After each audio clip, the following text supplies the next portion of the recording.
rain on the ground. I'm like, okay, going to be a wet one today. Yeah, it is indeed. Little rainy out there. By the way, Rex Road and Koharski, Stilly and Pauly, like all these things did not disappoint. So appreciate Paul Koharski for helping us out and filling in while Robbie is being a dad, as he welcomed his daughter into the world yesterday. He and his wife Heather. But that was entertaining. So if you missed that, don't worry, you're going to get more as the weeks go on. But we got a lot of stuff to get into today. The Titans will be back on the practice field at training camp. I assume, I don't know if they're going to go out, in the rain, what the plan is there, but they are scheduled to be back on the practice field today.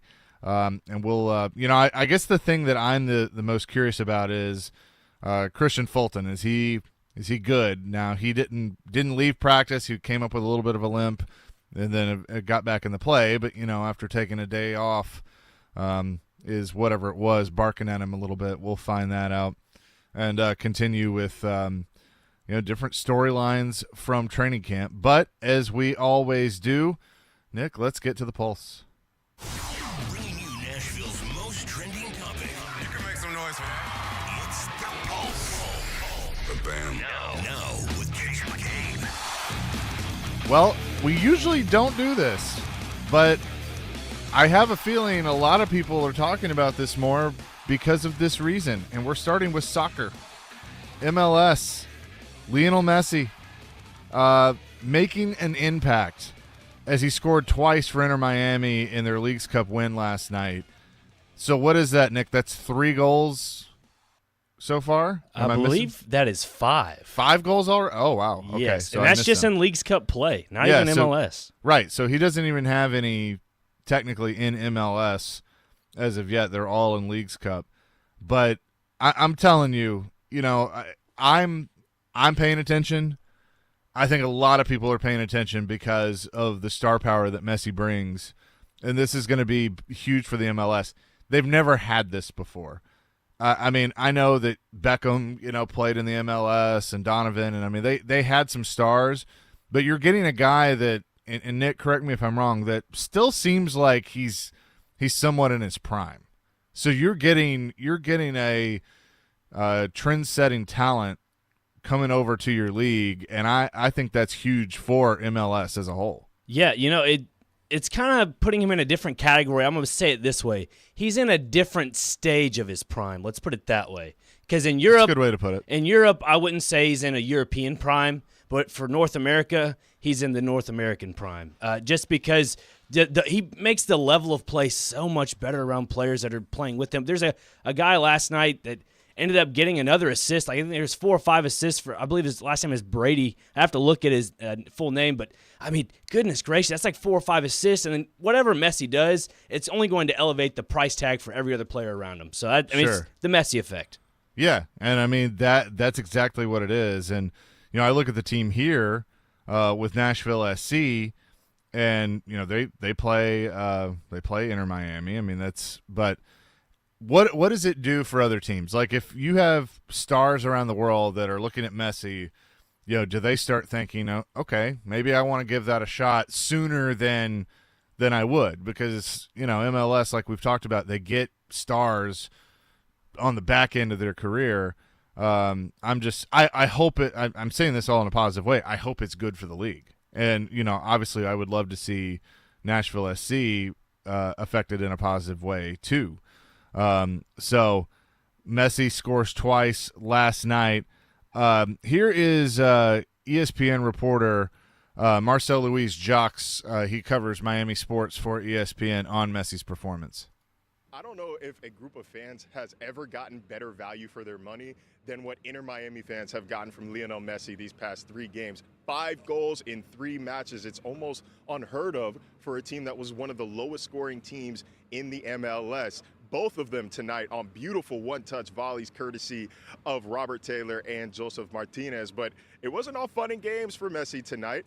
Orlando City played him a lot more physical than Atlanta United or Cruz Azul did in the previous 2 games. He even drew a yellow card after a pretty aggressive tackle midway through the first half. But what we saw in the second half was a much more inspired and angry Lionel Messi, leads to the 3-1 win here at Dry Pink Stadium. Let me ask you this, Nick, because you cover soccer, you cover Nashville SC. Do you feel like that Messi's going to be treated like he's going to be played harder because nobody wants to be the guy to get scored on by Messi? Yes, I think Nashville is one of those teams that will stand their ground. I mean, just the defensive prowess that Nashville SC has with McNaughton, Walker Zimmerman, and when Jack Mayer comes back from his injury, that is a loaded defense that could easily stop him. I mean, now don't get me wrong, you also have Daniel Lovitz and Shaq Moore that are on red card penalties for the next couple of games. Not sure if they'll be back in time for the Inter-Miami game or not. I have to double-check on the schedule. But if they're all back, this could be one of those situations where Messi will have a little bit of an issue going up against Nashville SC. That's interesting. That's kind of the way that it's going to be. But I mean, I get it. I mean, I understand that you don't want to be you want to try and shut down the legend. I mean, that's just kind of part of playing the game. So Leo with 2 goals last night in Leagues Cup play for Inter Miami. We move ahead in the pulse, and once again, expansion talk is out there in college football, or not even expansion, but just realignment. The Big Ten is looking at potentially expanding as they're paying attention to the Pac-12 instability. That came out that they've begun exploratory discussions about potential additions. We already know that they're getting USC and UCLA. So basically they're hinting at instability in the Pac-12 because Colorado is moving to the Big 12. And now there are 9 schools basically left in the Pac-12. Could Washington and Oregon join USC and UCLA? I mean, because if you think about the TV deals that are out there for the Pac-12, they're looking at streaming with Apple, and then I've seen reports of, CW is really trying to get into the sports world. They just signed a deal with NASCAR to get the Xfinity Series, their number 2 series, so they're trying to add. And so and then I heard kind of some discussion on that if they sign the deal with Apple, Apple's going to want the top-tier games, and so you're going to get mid-tier on CW every week.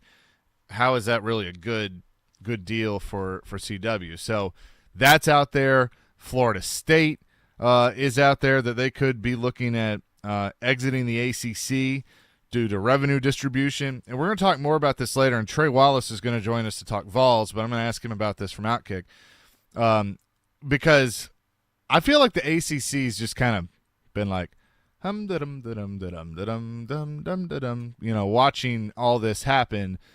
And now all of a sudden it's about to hit them. If Florida State leaves, that's big, and I'd assume they'd go to the SEC. That would make the most sense for them.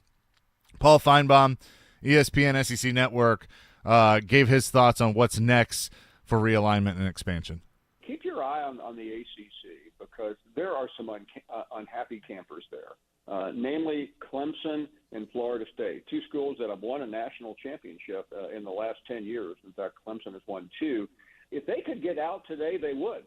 Unfortunately for them, they're locked into about another 11 or 12 year grant of rights between the ACC and ESPN. But keep your eye on the ACC because I think at some point in time, those schools are going to say, you know what, we've had enough. That was Paul Feinbaum, ESPN and the SEC Network, on keeping an eye on the ACC. And I agree with that, and we will for sure be talking about that coming up a little later in the show. And finally, the latest on Jonathan Taylor. Here's Ian Rappaport from the NFL Network. Yeah, and there's been a lot of discussion, a lot of reports, a lot of angst, frankly, about Jonathan Taylor, his standing on the team. He is still on PUP. He's in street clothes.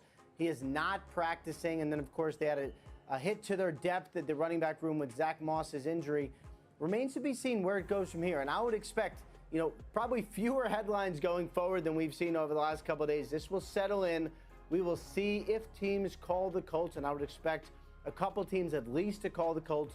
Are they willing to move on from Jonathan Taylor for a premium draft pick, or is it, as Jim Irsay said, a situation where they are not going to trade him? We simply do not know how this one is going to end. Yeah, I mean, I don't think you're going to get much for him because teams know, like, anybody that would be interested in Jonathan Taylor would be like, here, I'll give you a bag of footballs, but because you have no leverage right now. I ultimately don't think he gets moved. I mean, I feel like they're going to get something figured out, but it's a messy situation. Well, I don't know if they are going to. I'm going to be honest. I don't know if they are. I think Irsay screwed this up too much. So I don't know if they are going to get this figured out. They may just be without their running back. It seems like it because, I mean, Zach Moss broke his arm in practice this past Monday, and now you have, Jackson, the third string that's available? I mean, they're going to have to sign somebody. I mean, there are some free agents out there like Leonard Fournette, Kareem Hunt. Zeke's out there, isn't he? Zeke, I think, was in New England not too long ago, I saw on Twitter. So this could be a little interesting offseason for some free agent running backs. Yeah, well, as we lead into our next segment, I think it's important for them to figure it out because it seems like there's something that's going very, very well right now in Colts camp. And I asked the question, should Titans fans be paying attention to the other quarterbacks, the young quarterbacks in this division? We'll discuss that next. Rob Domofsky, ESPN Packers reporter, will join us at the bottom of the hour to preview the Packers. A big show. Trey Wallace from Outkick going to join us at 10. And also, Elio Castroneves, multi-time Indy 500 winner. I caught up with him yesterday. You'll hear that interview. He's racing in the Grand Prix this weekend. That's at 10:30 today. We're up and running here on a Thursday. Chase McCabe, 102.5, 106.3 The Game. Whether it's college football, players might end up not going to Alabama or Georgia, or the NFL, I think that this team wins the AFC South. Trevor knows. Join ESPN's Trevor Maddich every Tuesday at 4:30 on Stillman and Company as he gives his opinions on the latest from the gridiron. I'm going to the team where I can get a ring. Trevor Maddich brought to you by Houston Clinic Orthopedics, where experience matters, on 102.5 and 106.3 The Game and the Game Nashville app.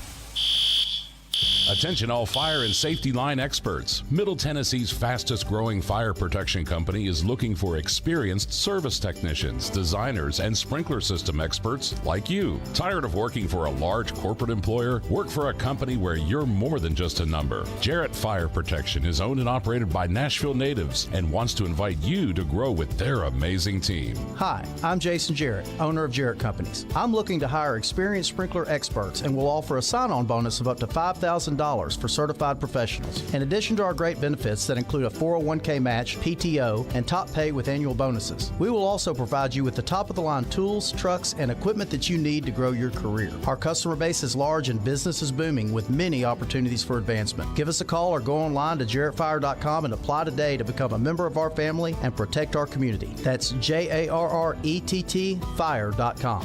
Jarrett Companies, where we are above and beyond industry standards.